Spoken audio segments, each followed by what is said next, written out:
temanya adalah anugerah Tuhan dan tanggung jawab kita. Ini yang seringkali selama ini banyak ditakuti oleh orang-orang Kristen ketika anugerah kasih karunia diberitakan, diwartakan dari mimbar, maka ada kekhawatiran. Ya, ada kekhawatiran bagi orang-orang Kristen. Dan mereka mengatakan begini, saudara. Wah, nanti kalau hanya kasih karunia, ya, maka jemaat berdosa, jemaat bersalah pun jadi nggak takut. Ya. Jadi mereka berpikir bahwa kasih karunia itu seolah-olah menjadi tiket kita untuk berbuat salah. Tidak. Ingat, kasih karunia, anugerah Tuhan justru diberikan kepada kita supaya kita mampu hidup dengan baik. Haleluya. Ingat Bapak Ibu bahwa tidak ada satupun orang Kristen yang bisa berbuah untuk Kristus tanpa kasih karunia. Itu sebabnya anugerah ini menjadi kata kunci. Hanya banyak orang Kristen tidak memahami definisi dari anugerah. Anugerah itu adalah persembahan dari surga yang paling mulia bagi kita, saudara-saudara. Haleluya. Nah, kita lihat apa anugerah Tuhan dan apa tanggung jawab kita. Artinya bahwa anugerah Tuhan itu tidak menghilangkan tanggung jawab. Tapi justru seorang Kristen yang sudah mengerti tentang anugerah Tuhan, maka dia semakin bertanggung jawab. Jadi orang Kristen yang tidak bertanggung jawab adalah orang Kristen yang tidak memahami tentang kasih karunia. Kita lihat dari kisah Daud, 2 Samuel pasal 12 ayat 13 sampai ayat yang ke-15 ini dalam terjemahan bahasa Indonesia masa kini. Saudara mungkin tidak bingung, apa bedanya Pak Gembala terjemahan-terjemahan ini? Terjemahan-terjemahan ini memudahkan kita untuk memahami. Sebab kadang di terjemahan baru itu susah kita cerna. Ya. Karena namanya terjemahan, tetapi dalam terjemahan yang lain, maksudnya begini. Kita baca Saudara. 1, 2, 3. Lalu kata Daud kepada Nathan, aku telah berdosa terhadap Tuhan. Jawab Nathan, Tuhan telah mengampuni Baginda, jadi Baginda tidak akan mati. Tetapi karena Baginda telah menghina Tuhan dengan perbuatan itu, putra Baginda yang baru lahir itu akan mati. Setelah itu pulanglah Nathan ke rumahnya. Putra Daud yang dilahirkan oleh Batsheba janda Uria jatuh sakit dengan kehendak Tuhan. Ini tahu kisah ini, saudara. Raja Daud inilah raja yang banyak pelanggarannya. Satu kali dia tidak berperang, dia sedang santai-santai di sudut soto rumahnya, istananya. Kemudian dari atas dia melihat seorang istri dari bawahannya, istri dari Uria, namanya Batsheba, sedang mandi. Ya. Inilah dosa itu, saudara. Dosa itu memang susah dihindari. Ya. Bukannya lari si Daud ini malah, tolong Tuhan, tetap dilihat gitu kan. Tolong saya Tuhan, bagaimana? Dosa itu begitu, saudara. Kita nggak berkuasa atasnya kan. Sehingga Daud memiliki pikiran kotor dan dia menghampiri Batsheba, berselingkuhlah, saudara. Ya, dan dulu kan seseorang nggak bisa menolak titah raja, sehingga jadilah perselingkuhan itu. Dan Daud mulai dibayang-bayangi dengan ketakutan. Ya, ketika Uria, karena itu panglima perang, ya, pulang, dia menyuruh supaya Uria dan istrinya tidur bersama untuk menghilangkan dosa ini, karena dengan menambahkan dosa yang lain. Gitu ya. Dan Uria ini adalah seorang prajurit yang bertanggung jawab. Dia tidak mau menghampiri istrinya. Dan karena tidak mau menghampiri istrinya, supaya Daud punya alibi. Mereka sudah tidur bersama, dengan demikian nanti alibinya bisa benar. Tetapi ternyata Uria tidak mau. Dan kemudian Raja Daud menaikkan perintah status. Dia menyuruh Uria untuk balik ke medan perang dengan catatan kepada panglimanya supaya ditempatkan di barisan di garda terdepan. Dan Alkitab mencatat Uria tewas dalam peperangan. Setelah itu dia mengambil Bathsheba menjadi istrinya. Tapi yang menarik di sini adalah Tuhan tahu apa yang dia perbuat, sehingga Tuhan menegur keras Raja Daud melalui Nabi Nathan. Dia datang kepada Raja Daud to the point dengan mengatakan bahwa kamu sudah berdosa. Nah, inilah kelebihan orang yang hidup dalam kasih karunia Tuhan. Dia itu rendah hati. Jadi bayangkan seorang raja yang bertahta, ya ketika ditegur oleh seorang nabi yang kecil, dia nggak mengelak, saudara. Jadi Raja Daud ini adalah orang yang sering melanggar tapi rendah hati. Ini bedanya dengan kita, saudara. Sering melanggar tapi sombong. Sehingga orang sombong tidak akan pernah dipulihkan. Karena Alkitab mengatakan orang sombong itu musuhnya Tuhan sendiri. Itu sebabnya banyak ayat yang mengatakan itu, saudara. Kehancuran mendahului kesombongan. Oh, gitu ya, mantap. Kalau seperti dibacanya kita gitu ya. Kesombongan mendahului. Ya, artinya begitu kita sombong, udah hancur. Tetapi menariknya, kenapa Raja Daud tidak hancur? Karena dia rendah hati. Inilah tadi yang kita baca. Lalu kata Daud kepada Nathan, aku telah berdosa. Nah, kita paham tadi sesuai dengan judul. Anugerah Tuhan itu berlaku. Tetapi tanggung jawab kita juga itu jalan bersama. Amin. Itu sama seperti saya katakan, orang gendut pengen jadi kurus, tidak cukup hanya dengan berdoa. Tuhan, aku percaya anugerahmu, oh pada minggu ini Tuhan tubuhku akan ideal. Tidak ada itu, bro. Tidak ada, nggak ada itu. Ingat, artinya kalau kita yang gendut-gendut ini pengen punya tubuh yang ideal, tetap ada tanggung jawab kita menjaga pola makan. Ya. Ada istilah orang Batak, mate mengalah. Jadi memang banyak orang lebih rela memang stroke daripada harus menahan selera. Emosi kadang bisa kita tahan, tapi rasa lapar ini serang. Ya, banyak orang mencuri karena lapar. Perhatikan saudara. Dalam ayat ini kita melihat bahwa Tuhan telah mengampuni baginda. Nggak ada dosa yang tidak diampuni oleh Tuhan. Alkitab mencatat hanya ada satu dosa yang tidak bisa diampuni. Dosa apa itu? Dosa menghujat Roh Kudus. Kalau kita belajar tentang peta zaman, Alkitab itu dibagi dalam 3 zaman. Zaman Bapa, itu mulai dari Adam sampai Yesus. Baru dari Yesus itu zaman anak. Habis zaman anak, zaman Roh Kudus. Jadi sekarang Yesus di surga. Di bumi ini Roh Kudus. Dan tugas Roh Kudus adalah membawa orang, Yohanes mengatakan, menginsafkan dunia akan dosa. Ya.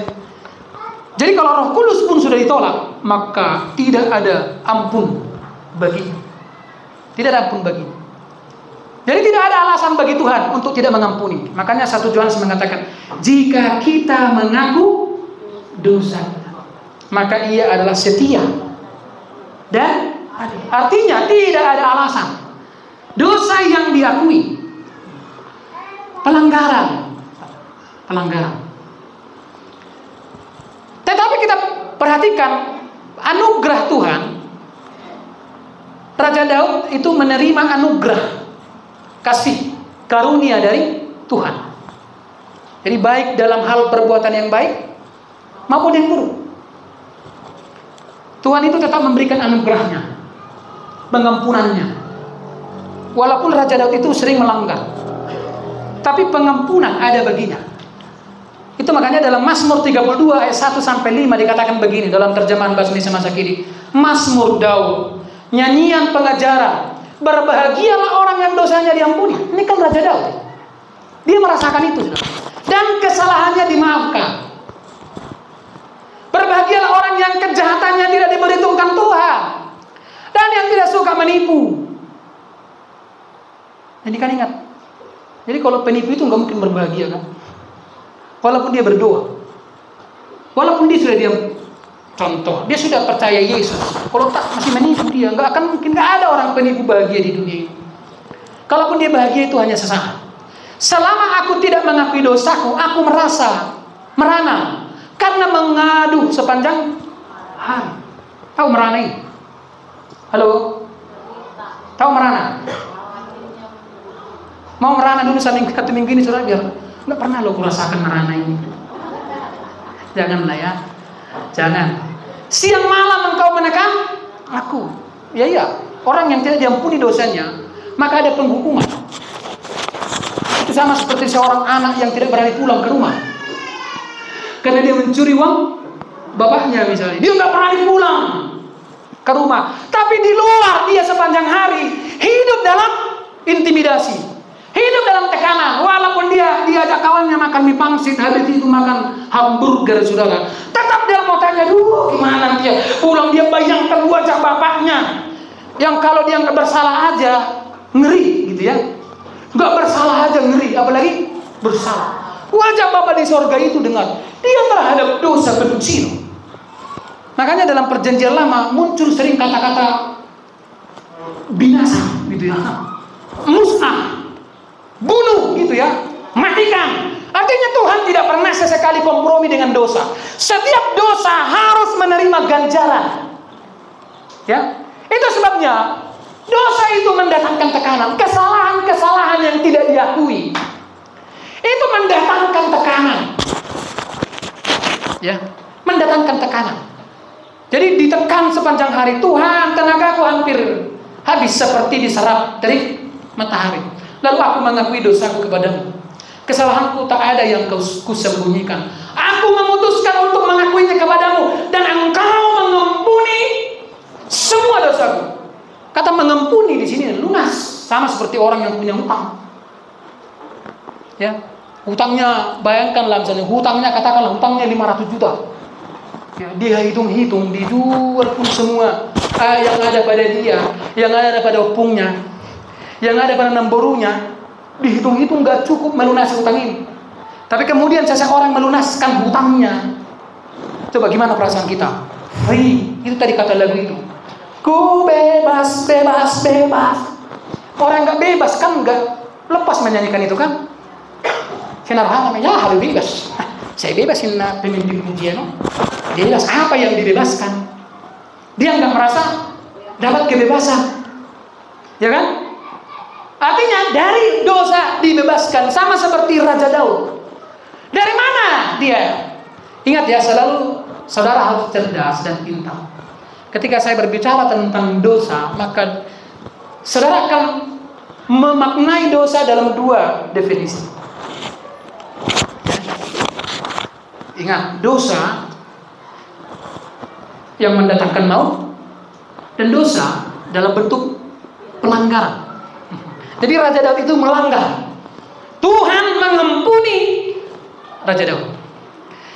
Dasar pengampunan Tuhan, inilah, dengar, inilah spesialnya orang Kristen.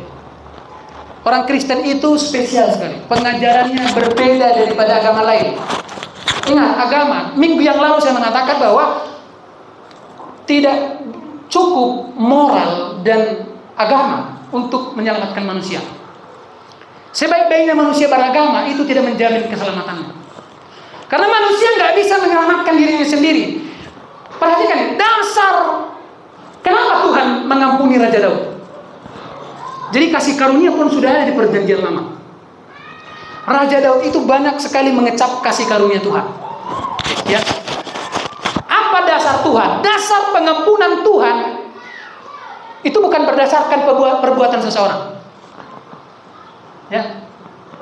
Seringkali banyak orang, termasuk orang Kristen, ya, kalau dia sudah merasa baik, ya, dia merasa bahwa berdasarkan perbuatannya itu Tuhan mengampuni dosa-dosa. Tidak, tapi dalam Alkitab diajarkan pengampunan itu berdasarkan anugerah oleh iman, bukan perbuatan. Makanya Raja Daud perbuatannya itu salah, tapi pengampunan Tuhan berlaku. Roma 3 ayat 27 sampai 28. Jika demikian, apakah dasarnya untuk bermegah? Tidak ada. Bangsa Israel bermegah karena perbuatan. Sehingga para imam-imam itu berarti dengan jubahnya seenaknya menghakimi. Satu kali perempuan yang ketahuan berzina dibawa kepada Yesus. Guru, menurut hukum Musa, menurut hukum Musa, menghakimi. Padahal dia pun begitu, cuman enggak ketangkap. Jadi hukum Taurat itu hanya bisa mengadili yang padahal di sini lebih banyak yang tidak ketahuan, ya kan? Lebih banyak yang tidak ketahuan di sini, bukan berzina maksudnya, berdosa, melanggar, ya, lebih banyak. Tapi bagi Tuhan tidak ada yang tertutupi, Dia tahu semua. Itu sebabnya berdasarkan apa kita bermegah? Tidak ada. Berdasarkan apa? Berdasarkan perbuatan. No, ini kata Paulus kepada orang-orang Yahudi. Melainkan berdasarkan iman. Karena kami yakin bahwa manusia dibenarkan karena iman, bukan karena perbuatan. Karena iman. Raja Daud punya iman. Amin. Oleh iman kita dibenarkan. Haleluya. Saya sering katakan, sebenar-benarnya kita, ya, tetap tidak akan bisa mengubah status kita dari orang berdosa menjadi orang benar. Yang butuh darah. Ini kan hari Minggu kemarin saya sudah jelaskan itu, saudara. Ingat ya, dosa itu hutang. Hutang apa?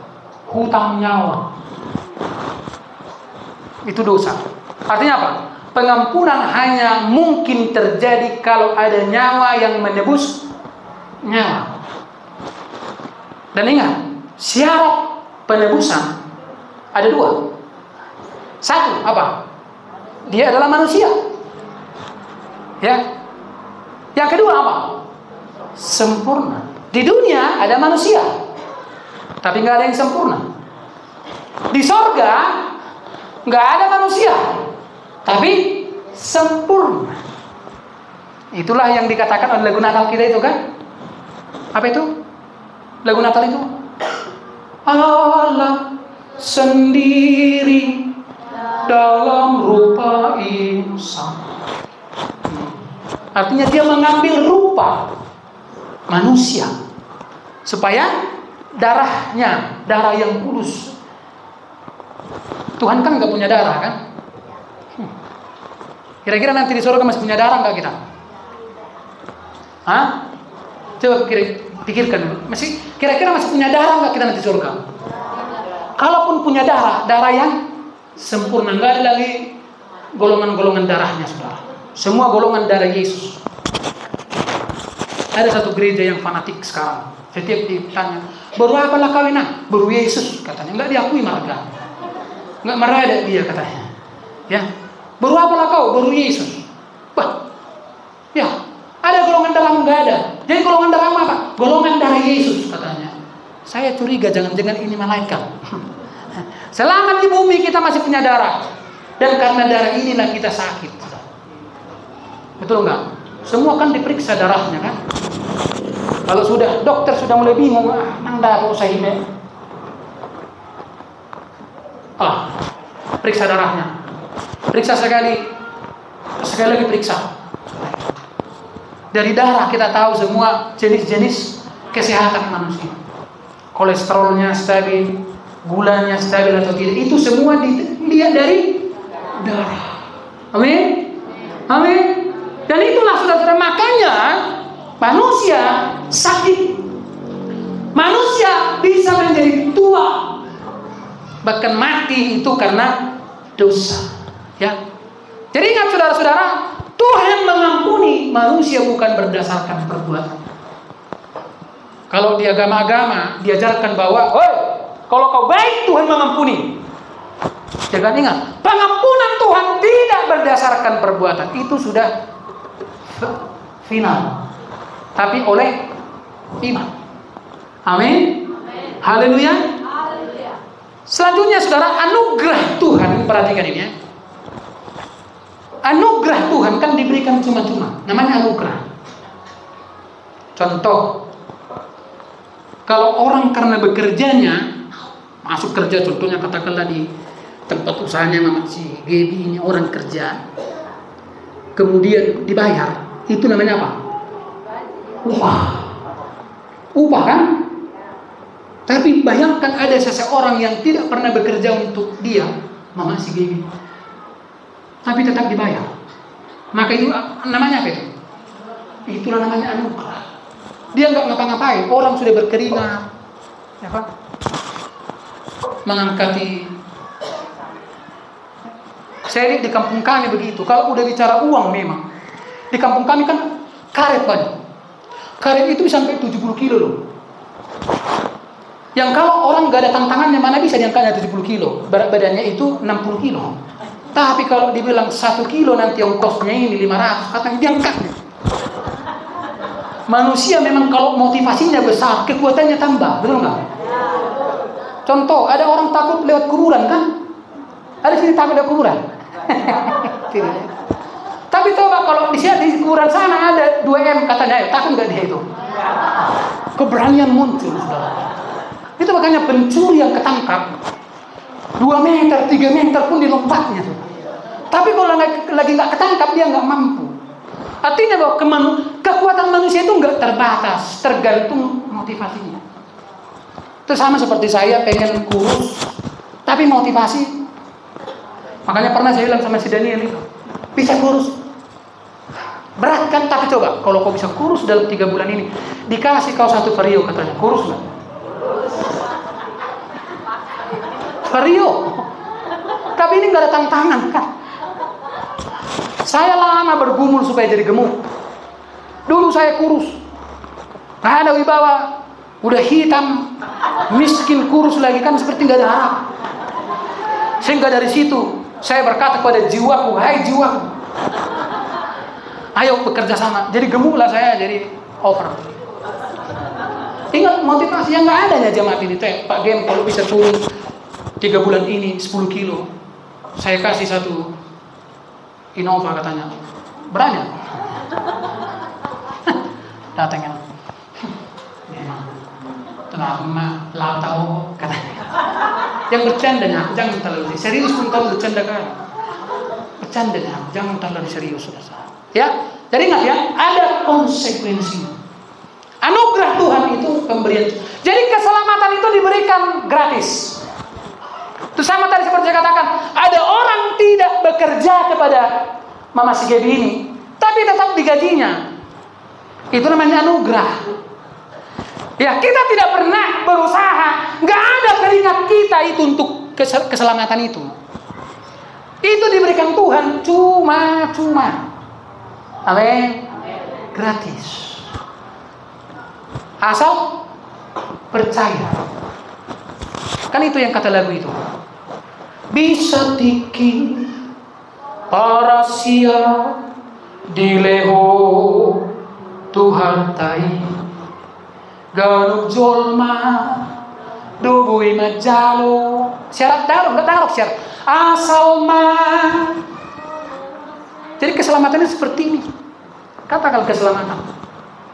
Nih, nah. Boleh dong? Coba. Sedia, coba sedia. Bilang sedia, enggak, mau, paham. Diberikan secara ibu kondom. Ya, diberikan cuma-cuma. Tetapi dengar, pemberian Allah, anugerah Allah itu tidak menghilangkan tanggung jawab. Tadi kita sudah baca kisah Raja Daud ya. Anugerah Tuhan bukan berarti membebaskan seseorang dari konsekuensi perbuatan-perbuatannya. Nah, ini yang banyak kali kecewa. Udah dihutbahkan Pak Gembala sejak tahun 2010 tentang grace, tentang ken, tentang anugerah. Tapi kenapa hidupku begini-begini aja Tuhan? Ya. Nasi nari mago potari. Kok pas-pasan aja Tuhan? Bukankah kasih karunia itu mengatakan bahwa Engkau sudah rela menjadi miskin supaya kami menjadi kaya? Apalah Tuhan? Kaya lagi. Kayak apa lagi nih Tuhan? Protes saja di sepanjang hari. Coba protes. Ya, Anda menerima anugerah, tetapi tidak membebaskan Anda dari konsekuensi. Apa itu konsekuensi? Lihat Raja Daud tadi itu. Mengapa engkau menghina Tuhan? Ya, dengan melakukan apa yang jahat di matanya. Uria orang Het itu kau biarkan ditewaskan dengan pedang. Istrinya kau ambil menjadi istrimu dan dia sendiri telah kau biarkan dibunuh oleh pedang. Benyamin. Itu Tuhan tetap perhitungan. Ingat. Oleh sebab itu, lihat. Apakah Raja Daud menerima anugerah? Yes. Dosanya diampuni. Tapi konsekuensi jelas. Halo. Dengar. Cerdaslah menjadi orang Kristen. Anda tidak bisa hidup di dalam anugerah Tuhan, tapi hidup, mohon maaf, hidup kurang ajar dan berharap tidak ada konsekuensi. Kemudian nggak ada itu, nggak ada. Sebagai orang percaya itu sebagai seperti seorang ayah, dia memberikan apa? Tanggung jawab pada anaknya.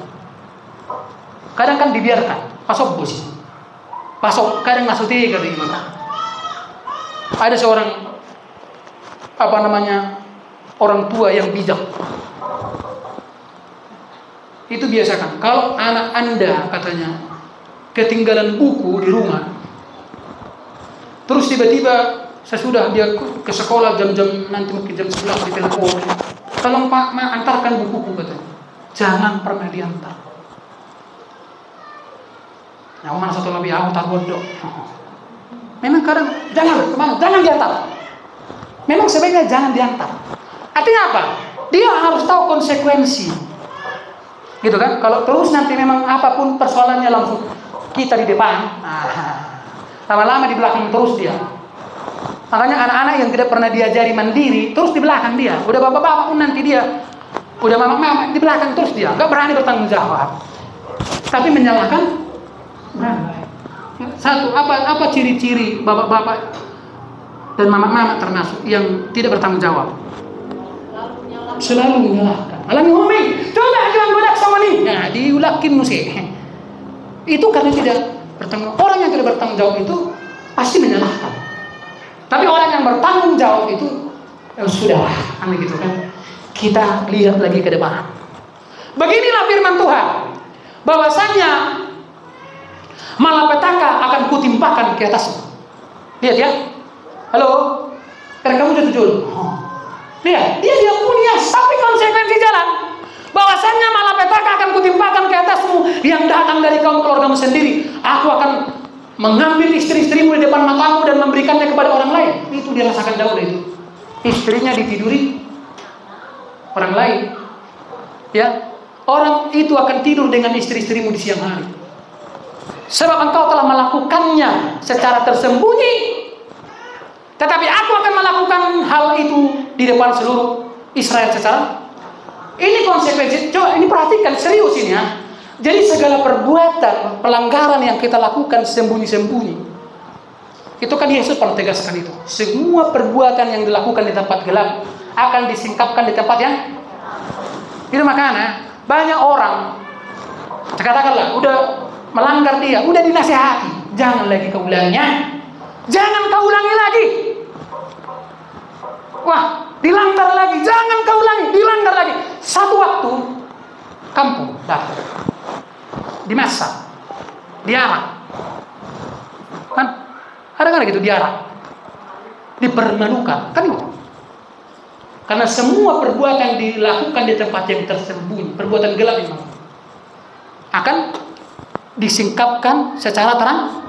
Dan Raja Daud, saya yakin waktu dia berselingkuh dengan Betseba, nggak mungkinlah mereka berselingkuh di jalan raya. Perhatikan berselingkuh itu kan di tempat yang, tapi ketika disingkapkan, lebul, ya kan? Saya ngerti. Dia pikir bisa menutupi, nggak bisa. Jadi ingat konsekuensi tetap. Saudara dengar, firman Tuhan sudah banyak diberitakan. Kalau Anda lebih memilih tidak percaya dengan firman Tuhan, ada konsekuensinya. Ada. Itu makanya Makanya saya bilang, sekencang-kencangnya pun Anda teriak, Tuhan tolong. Tetapnya kita miskin kalau nggak rajin. Karena Alkitab mengatakan tangan orang rajin mendatangkan kekayaan. Pun saya malas ini, ya kan? Ya, ada juga orang rajin, tapi kerajinannya nggak teratur. Ada juga rajin kali, tapi kerajinannya nggak teratur. Ya. Apa definisi konsekuensi? Konsekuensi itu definisinya apa? Konsekuensi adalah hasil atau akibat dari tindakan atau perbuatan yang telah dilakukan. Konsekuensi dapat berupa hasil, impact atau pengaruh dari suatu. Jadi dengan bahasa sederhananya begini, konsekuensi itu adalah sebab akibat. Sama-sama katakan konsekuensi adalah sebab akibat. Contoh, injaklah bara api. Bara api itu coba injak. Apa yang terjadi? Melepuh. Terus Anda berdoa, kalau memang Engkau ada Tuhan, buktikan bahwa kakiku ini tidak apa-apa. Tetap mau keluar pun tenggorokan. Bahasa Yunaninya alwer. Mau keluar pun harus Tuhan tolong, tetap akan melepuh. Ya kan? Itu selalu katakan. Berdoa kita, Tuhan sehatkan tubuhku. Tapi kita setiap malam begadang. Gak mungkin, saudara. Karena ada konsekuensi sebab akibat. Coba bilang kiri kanan, ada sebab akibat. Bilang. Jadi firman Tuhan yang kau dengar itu bilang, ada sebab akibat. Engkau tidak lakukan, ada akibatnya. Pengampunan itu sudah diampuni kita. Amin. Artinya kalau nanti sore ada yang meninggal, ke surganya kita. Masalahnya kan belum ada yang meninggal nanti kan? Atau ada sudah mendaftar tadi?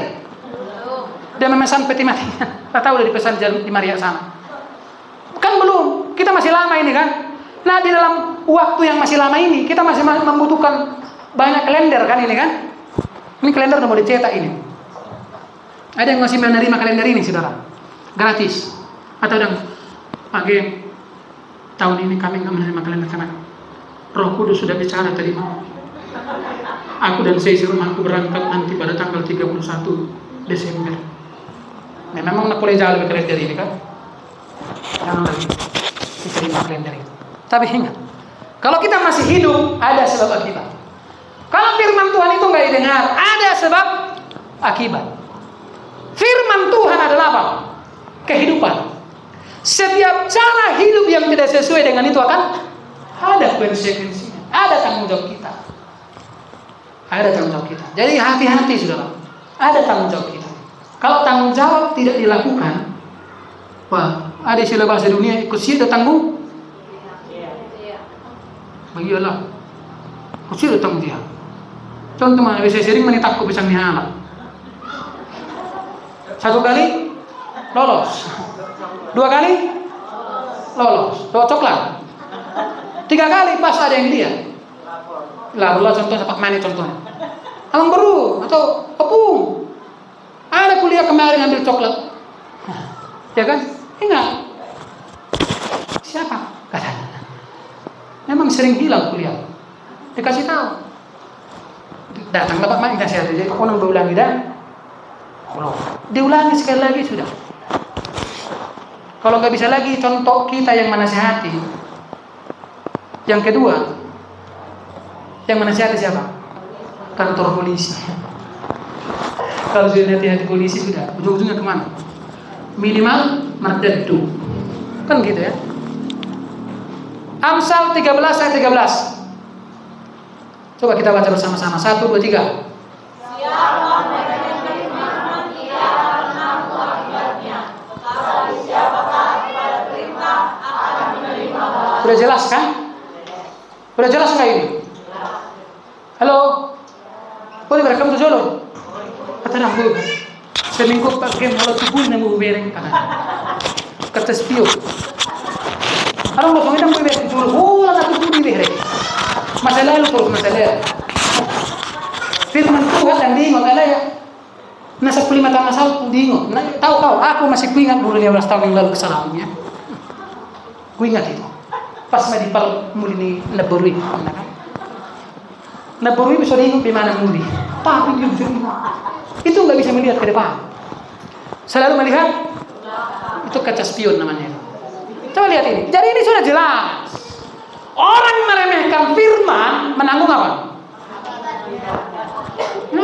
Sebetulnya ini sudah kita rasakan ya akibatnya ini kan? Betul nggak kira-kira?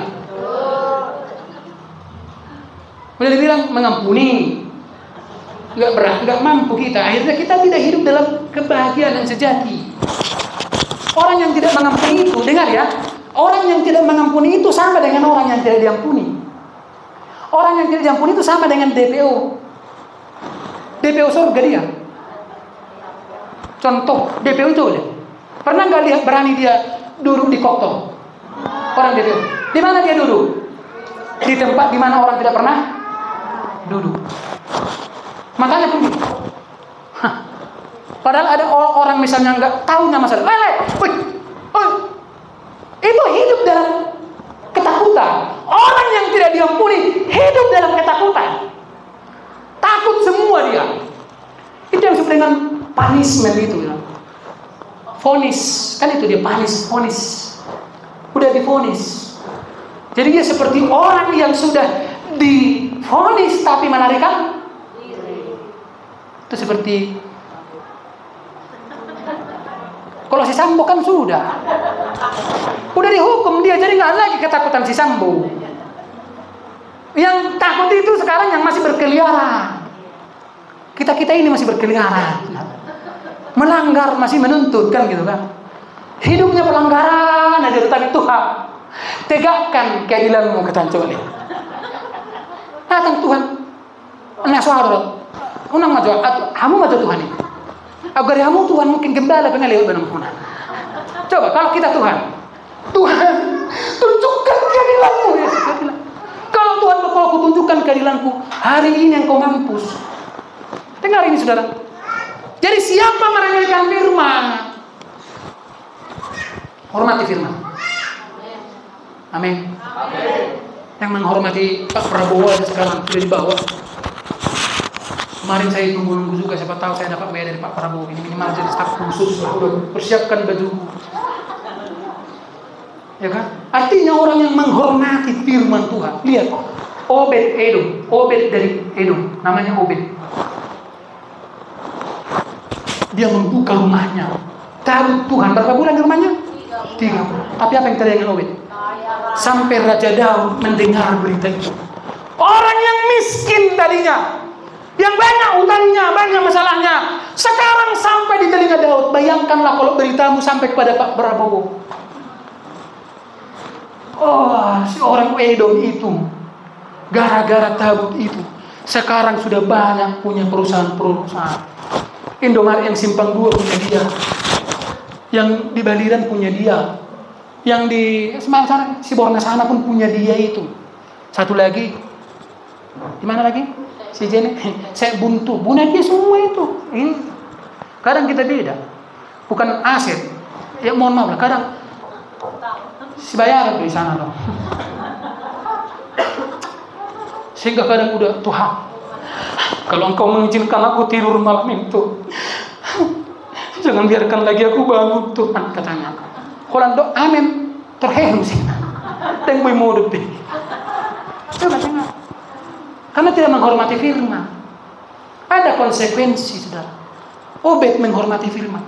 Siapapun di sini yang menghargai dan menghormati firman di atas segalanya di tengah-tengah rumahnya, Anda pasti berbeda. Amin. Anak-anakmu pasti berbeda. Termasuk dompetmu pasti berbeda. Yang lain harus mengeluarkan semuanya, keringat sama darah semua dikeluarkan demi sesuap nasi, dia demi sebongkah berlian. Rumah tetangga mandokon yang melihara tuyul doalah. Tuhan memberikan kemudahan-kemudahan. Hormati firman, amin. Jangan lebih menghormati yang lain. Ini asal kalau pesta aja soal. Ada yang madadat. Satu jambi. Bongkak paca itu. Sa isunya itu masih sesuai naik. Tak sesuai. Ya kan? Oh, pesta aja kemana? Keluar kota. Peta. Marutang jadi. Menghormati gula-gula melebihi Tuhan itu enggak kita lihat. Ya, ingat ya, hormati firman Tuhan, jangan remehkan. Meremehkan itu begini. Bahwa lunak gula, buah roha, lihat akan menanggung. Udah mulai menanggung akibatnya enggak sekarang? Nah itu yang dikatakan firman Tuhan pada Hagai. Kan udah begitu pun enggak berubah kau katanya. Coba cepat-cepat bertobat. Amin. Kristina hape hutoto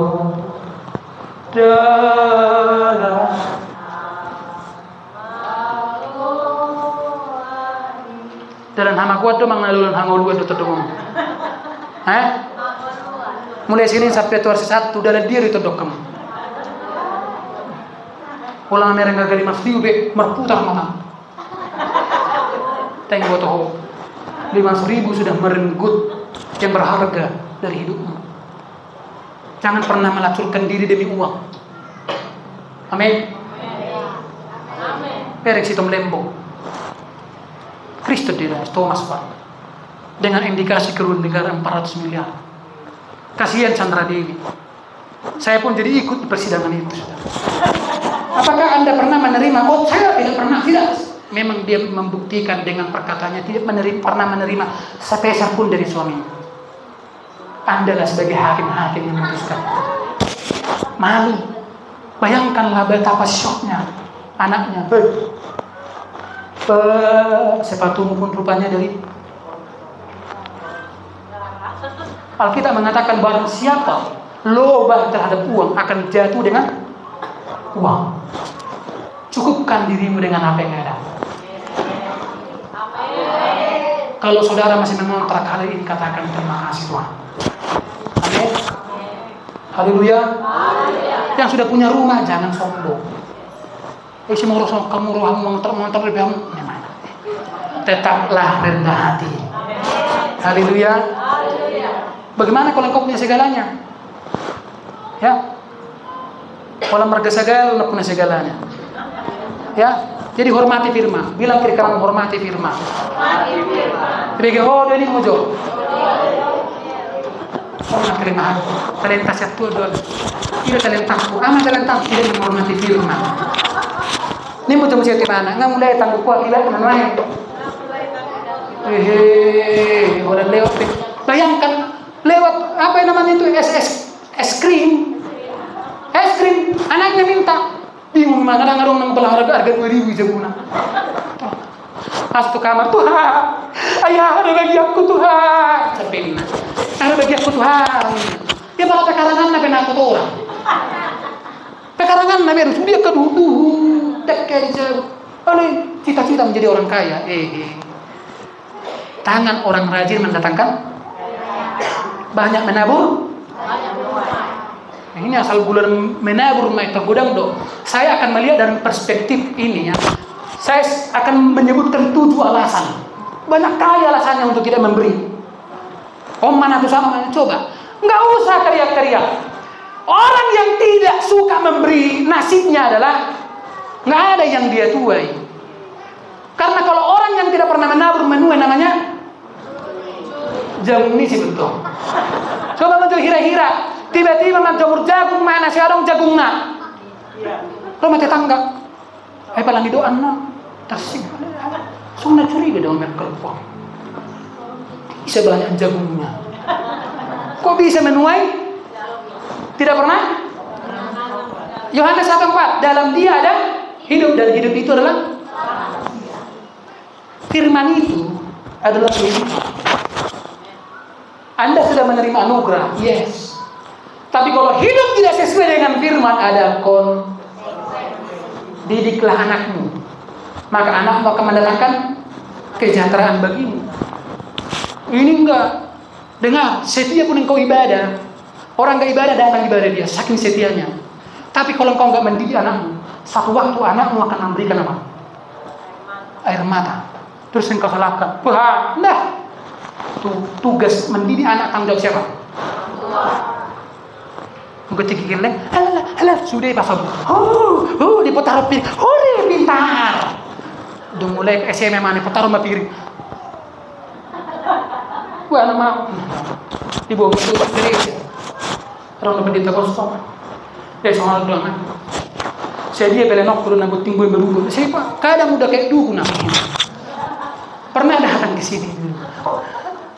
Ya, Bapak Jalan masih ingat itu dulu. Jadi kira-kira saya diri dengan lebih malu kata. Ya. Tapi kadang memang begitu asumsinya. Sakit misalnya dibawa pada pendeta kira-kira saya dibuat. Soalnya mengan ikut ke sono mei bawa kamu cuma nak botar. Dok belau nak botar. Tuh. Kalau sudah besar, makanya sejak kecil tangisi dia. Amin. Terus suarakan kebaktian. Ini banyak ibu-ibu yang marah hanya karena diganggu sama TikTok. Datang mami, saya belum kau, tapi nggak gereja nggak marah dia. Memang ngai tiru benai, ngai tiru, gelek tadi tiru deh hitam, ditiru. Itu namanya role model. Lanjut. Setiap kesalahan akan selalu mendapatkan atau apa? Konsekuensi. Bangsa Israel adalah contoh bangsa yang diganjar atas semua perbuatan-perbuatannya. Amsal 14 ayat 12 sampai 14. Ada jalan yang disangka orang, tetapi ini yang banyak kita sudah. Saya dipikir udah nakan. Aku kupikir loh Pak Gem, kupikir. Nah, dan terus begitu. Udah tahu dia sering kali salah pikirannya. Tapi masih pikiran itu berarti saudara. Ganti pikiran bilang kiri kanan. Ganti. Ada yang ori bilang. Yang second murah. Ganti, bilang dulu ganti pikiran. Ganti pikiran karena aku lihat kamu sekarang udah mulai pucat kau gara-gara pikiran itu yang darahmu sudah mulai tidak stabil. Ganti pikiran dengan pikiran yang baru. Di dalam tertawa pun hati dapat. Orang lihat sama kamu nak. Ekelibel. Dan kesukaan dapat berakhir dengan kedukaan. Orang yang murtad hatinya menjadi kenyang dengan jalannya, dan orang yang baik dengan apa yang ada padanya. Konsekuensi adalah pendisiplinan. Jadi kenapa Tuhan izinkan ada konsekuensi itu, pendisiplinan, supaya kita apa? Takut akan Tuhan, supaya kita bertobat, berubah. Galatia 6 ayat 7. Coba perhatikan dan kita baca sama-sama. 1, dibaca dulu. Mulai ada berbeda gugus orang gugus itu juga kamu. Anak lu berbeda. Kemudian ke 1 di sana well, di sana itu dibu begi. Ada yang baca firman. Coba. 1, 2, 3. Jangan susah. Allah tidak memuliakan diri yang bermanfaat. Karena apa yang orang Mulu sinuan kacang, mulu sinuan adegan, mulu sinuan narwa. Dokter jo, kiri kanan masih. Ini memang bosak-bosak sama dokter. Jadi ini mujo, setiap video dah ini muto. Terpaksa datang sama dokter nong. Mulu narwa do di gotil hono yang memang narwa do nih seburu musto. Jangan sesudah engkau menabur yang jahat, engkau menuai yang jahat, terus bilang Tuhan, di mana keadilanmu? Tuhan bilang itu sudah adil. Haleluya. Haleluya. Bilang kiri kanan lagi, adilnya kan Tuhan itu. Jawab begini, terlalu adil. Jangan. Hidup ini. Alkitab sudah banyak mengajarkan itu sudah. Hiduplah tertib. Amin. Kalau ada berkat, atur dengan baik. Menang hotel pengeluaran pikir. Dia pada 30.000 dapat pengeluaran. 30.000 kalau marutak 7.000 tuh. Atur baik. Yang banyak aja Tuhan kasih. Maka selalu saya bilang, keuangan yang diatur dengan baik sesuai firman pasti akan bersaldo. Jadi nanti ketika kau nyanyikan nanti di awal tahun atau di hari, hitung berkatmu satu-satu terlima mana pun. Amin Tuhan, ada yang lebih tinggal 5.000 naik dompet itu. Setidaknya saldo 5.000. Bukan minus 500. Kelola dengan baik. Amin. Saya sudah sering sampaikan itu di jemaat ini. Ketika engkau dapat berkat, ingat, kelola dengan baik. Satu, tidak semuanya itu untukmu. Untung ada 2 perkataan silintah kata Amsa, untukku dan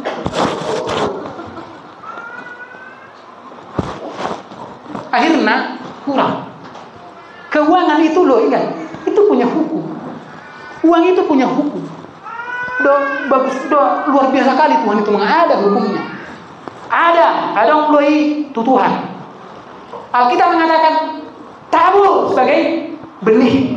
Ada benih untuk ditabur, ada roti untuk ada membantu orang tua. Siapa di sini yang masih konsisten memberkati orang tuanya? Angkat tangan dulu.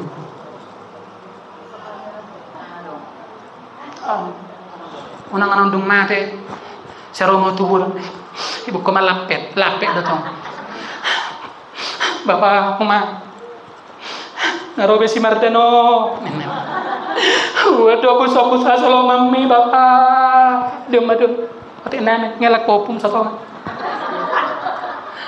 Do, sekarang kompilo. Ang percaya kompil. Sekarang ini dulu kompilo. Disabung lo sampai 5. Disuruh dong menio. Habis kosa. Dulu saya pernah saking berangkat sampai kadang mencuri dari rokok. Apa matang sana mengulai balik sekarang udah enggak. Tetangga pengen curiga tuh pengen. Karena sekarang semua kerja juga dicurigai kita. Ya, sumbernya nggak jelas. Ya, mumpung orang tua masih hidup, itunya nanti ada kehidupan dalam keuangan. Berkati orang tua.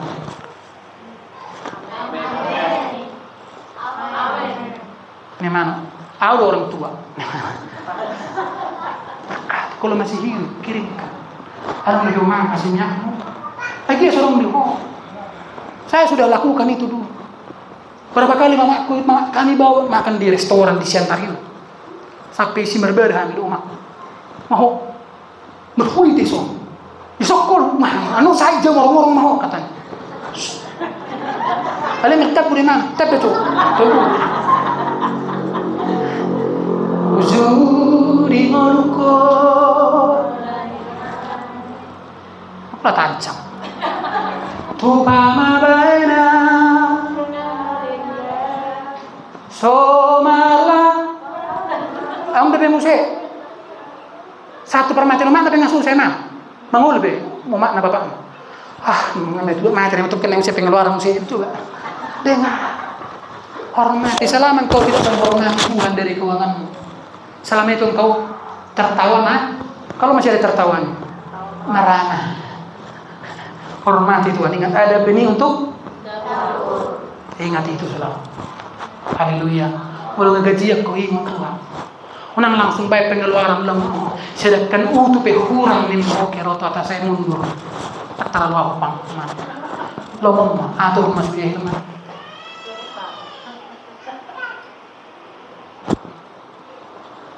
HP di Indomaret itu betul-betul yang lama. Lihat teman-teman. Kadang pas nggak ada uang itu kan keinginan untuk makan panggang itu kan muncul. Pas ada uang kan enggak. Makanya dibilang Bu Gembala, aku yakin kalau ada uang kita 400 miliar, pasti bisa jaga kesehatan kita. Aku udah mulai setuju itu. Karena kita akan fitness. Ya kan, makan ada vitamin. Ini kan ala napogos di bahaya HP asal dong dari kode lewanmu di pesta tapi udah kukus. Ala yang gotangi yang merebusasa Tuhan, anakmu Tuhan, Tuhan. Kami mencerminkan sifat Kristus namanya. Baik dosa ini. Nama regota, masa regota. Mau mati dosa ini. Kuriana mek dohi tahu. Sangat baik Tuhan di dia bilang. Amin. Sangat baik Tuhan. Alana yo kamu. Kita ini dilacak oleh orang. Pergi diri kamu pergi diri.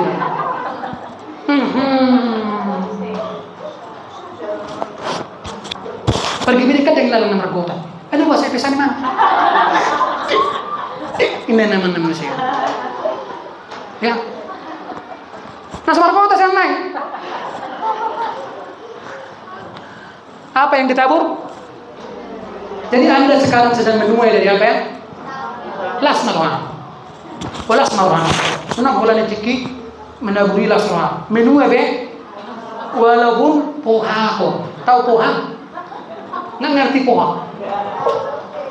Hampir gagal panen. Mula model pedak. Kalau lu hal model, baru model pedak. Gagal. Karena hanya ada dua tujuan kegagalan. Yang pertama, ujian. Yang kedua, tabur. Koreksilah. Ujian atau tabur tuai sekarang?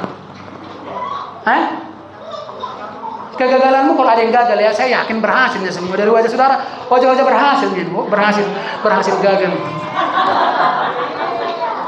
Hosea 14 ayat 2-3, bertobatlah. Jadi tujuannya, bertobatlah Israel kepada Tuhan Allahmu, sebab engkau telah tergelincir karena kesalahanmu. Bawalah serta kata-kata penyesalan.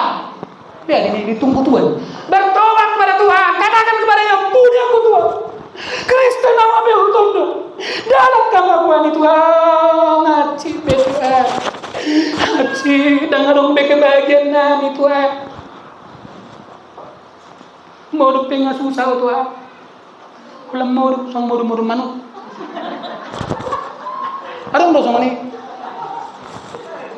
Tidur begini. Tarikkan begitu. Nggak di sini. Kalau ini semua kualitas tidurnya bagus-bagus di sini. Nampak dari wajah kita.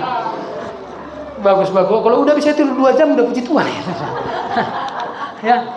Jadi pertobatan. Ayub 5:17 baca 1 2 3.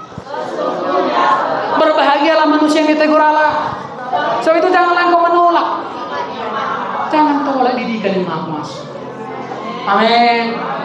Kalau lagi susah keadaan bertobat, berubah. Haleluya. Konsekuensi adalah cara Allah untuk mendidik, mengajar kita untuk memahami dan mengerti tanggung jawab. Hai saudara-saudaraku yang terkasih, kamu senantiasa taat, karena itu tetaplah kerjakan keselamatanmu dengan takut dan hormati kamu Tuhan. Bilang dulu kiri kanan, hormati Tuhan. Saya mau tanya, kalau ada orang yang tidak menghormatimu, bagaimana perasaanmu? Bang, coba dulu, jujur dulu. Setiap jol malewat, saya jol jembi, bidang rumah, dilempar pintumu. Hei, Regar, katanya coba. Apa kau Regar? Gimana perasaanmu begitu? Ayo, kalau kita tidak dihormati orang aja, apalagi kita tidak dihormati anak-anak kita, bagaimana perasaanmu? Ingat, hormati Tuhan. Taruh firman itu sebagai perintah tertinggi di rumahmu. Itu komando tertinggi. Kalau firman Tuhan bilang, jangan tolak. Amin. Haleluya. Haleluya. Kolose 3:23-25, apapun yang juga kamu perbuat, perbuatlah dengan segenap hatimu seperti untuk Tuhan dan bukan untuk manusia. Kamu tahu bahwa dari Tuhanlah kamu akan menerima bagian ditentukan bagimu sebagai upah. Kristus adalah Tuhan dan kamu hambanya. Barang siapa berbuat kesalahan, ia akan menanggung kesalahan itu karena Tuhan tidak memandang. Ingat, setiap perbuatan. Nah, suruh kita bertanya. Udah, ada anugerah sudah kita terima. Tanggung jawab kita jalan. Amin. Amin. Jadilah orang Kristen yang bertanggung jawab. Ingat, masing-masing kita memetik dari apa yang kita tabur yang baik. Nah, semua kita dia notan yang depan. Oh, lu sinu makan. Bisanya, tapi kan agak susah itu. Agak susah itu kan. Nanti tidak tahu. Mana penting? Coba sekarang, perhatikan untuk keadaan. Dan kalau ada yang mungkin sudah mulai longgar, tetaplah rendah hati. Amin. Puji Tuhan. Saunari dengan kepala susah dihari pagi badaman murmoras. Ya, tuh ya di satu malaikat roh suami. Huting nani na ulune na nani. Dia molong huting di pastoria kalau babu kamu tuh jauh nami asana. Contohnya, tetaplah rendah hati. Kalau ada hari ini yang sedang diuji, tetaplah rendah hati seperti Raja Daud. Ingat Raja Daud, responnya benar. Seringkali kita hati-hati merespon. Telinga mulai merah. Mati PJN ini mana? Dia menghindari mati di mana? Makanan menggulu. Ada di bagian mana mati ini? Imam. Semuanya sudah ditulis. Alkitab itu adalah petunjuk kehidupan. Kalau engkau melakukan itu, engkau hidup.